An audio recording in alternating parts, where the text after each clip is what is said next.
मुजफ्फरनगर की हवा और पश्चिम की से जो हवा चल रही है, इस बार भारतीय जनता पार्टी का सफाया होने जा रहा है। किसान और नौजवान और हर वर्ग के लोग इस बार समाजवादी पार्टी और इंडिया गठबंधन के साथ खड़े दिखाई दे रहे हैं। 10 साल में किसान ने आत्महत्या की है, गरीब बना है देश, बेरोजगारी बढ़ी है, नौकरियां छीनी गई हैं, आरक्षण ख़त्म हुआ है, बिजली से लेकर के आम चीज़ें महंगी की गई हैं।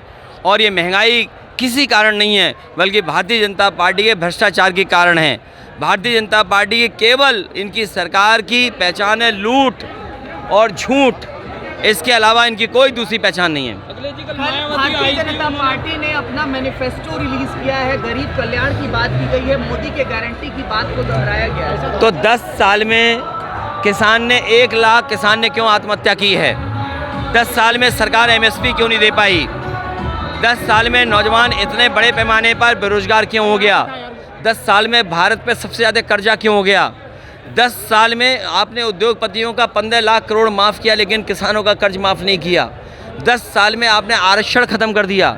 और जो लोग ये कह रहे हैं 10 साल में अच्छा काम किया, वो अपने सांसदों को पोस्टर पे क्यों नहीं रख रहे हैं? जितने भी होर्डिंग पोस्टर हैं, इनके सांसद प्रत्याशी सब गायब हैं।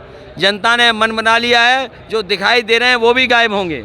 कल मायावती राज्य के विभाजन की बात कही है कि पश्चिम उत्तर प्रदेश को अलग राज्य बनाएंगे। वो वोट के लिए किसी से भी मिल जाएंगी, कुछ भी कह सकती हैं। अतीक आज आपने नया नारा दिया है कि रोजगार नहीं मिलेगा तो शादी भी नहीं होगी। ना, ये पुराना नारा है और ये बीजेपी को बताना चाहिए कि पिछले 10 साल में क्या कारण है। सबसे ज़्यादा बेरोजगारी है, सबसे ज़्यादा नौकरी है। आप नौकरी आउटसोर्स पे कर रहे हैं, नौकरी कर नहीं रहे। 10 परीक्षाएं, कोई पेपर लीक हुए, जहाँ पेपर लीक हुआ वहाँ बीजेपी की सरकार है, और जिन्होंने पेपर लीक किया वो बीजेपी के लोग हैं। जो सरकार परीक्षा करा रही थी वो बीजेपी की सरकार थी। आप बताइए इनके पास जवाब क्या है? 60 लाख बच्चों का भविष्य इन्होंने छीना है, और 60 लाख गुणा 3, 1 करोड़ 80 लाख। 1 करोड़ 80 लाख को भाग देने 80 लोकसभा से, तो एक लोकसभा में 2,25,000 वोट कम हुआ है। इसकी भरपाई इनके पास क्या है? का नारा दिया है बीजेपी ने, क्या कहेंगे? एक लड़ाई में बाकी सब हार रहे हैं बीजेपी के लोग। आज राहुल गांधी और देखा आपने मेरे साथी, जरा पोस्टर देखो, इनके होर्डिंग देखो, इनके प्रत्याशी उस पर गायब हैं कि नहीं हैं? जब प्रत्याशी गायब हैं तो क्या मुजफ्फरनगर की जनता अपनी समस्या लेकर के दिल्ली जाएगी? अखिलेश जी आज 400 हार का नारा भी दिया है आपने कि 400 हार का। इसलिए क्योंकि आप 10 साल के उनके कारण बताएं ना। MSP क्यों नहीं लागू किया? 1000 किसान शहीद हो गए। 3 काले कानून लाना चाहते थे। आप कह रहे किसानों का भंडारण कर रहे हैं हम। बताइए कहाँ भंडारण के लिए इंतज़ाम किया? मुजफ्फरनगर, बिजनौर, सहारनपुर, कहीं बता दीजिए आप। और बिजली इतनी महंगी, यहीं पर बीजेपी के 2 नंबर के नेता ने कहा था बिजली फ्री होगी। क्या किसानों को 10 साल फ्री बिजली मिली है? उनके मीटर लगा दिए गए ट्यूबवेल पे, उनकी बिजली का बिल महंगा देना पड़ रहा है। और ना दिल्ली ने ना यूपी की सरकार ने एक भी बिजली कारखाना बनाया। जो आज मुजफ्फरनगर में फीडर सेपरेशन है और जो 24 घंटे बिजली मिल रही है, वो समाजवादियों की देन है, जिसकी वजह से यहाँ पर 24 घंटे बिजली मिल रही है। ये सरकार किसानों के खिलाफ है। सर, आज राहुल गांधी तमिलनाडु में चुनाव प्रचार करने गए थे, वहाँ उनके हेलीकॉप्टर की चेकिंग की गई है। हाँ, बीजेपी अपने लोगों की चेकिंग नहीं करेगी। अभी कलकत्ता में सुनने में आया अभिषेक बनर्जी का हेलीकॉप्टर चेक किया।